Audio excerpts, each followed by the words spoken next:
Dapat pala ay nakaalis na si Vice Ganda pa United Kingdom para sa ASAP show sa Birmingham pero pinadelay pa lang alis niya. Dapat ay Sunday ang lipad ni Vice at ng kanyang entourage pa UK pero pinagre-report pa raw kasi siya sa It's Showtime ngayong Lunes. Isang araw sa executive ng ABS-CBN Studios ang nagsabing kailangan pang mag-report muna ni Vice sa kanilang noontime show. So, masunuri naman daw si Vice sa kanyang kapamilya boss kaya mapapanood pa nga siya sa It's Showtime ngayong Lunes. Bale, Lunes ng gabi na lang ang alis nila ni Vice.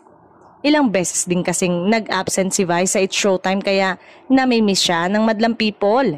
In fairness, si Vice naman kasi talaga ang inaabangan sa kanilang noontime show at marami ang nalulungkot kapag absent siya.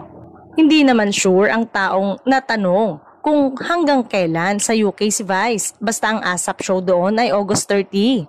Pero mukhang hindi rin naman ma-extend si Vice sa UK dahil nagsushooting na siya ng Call Me Mother, ang Metro Manila Film Festival 2025 movie nila ni Nadine Lustre.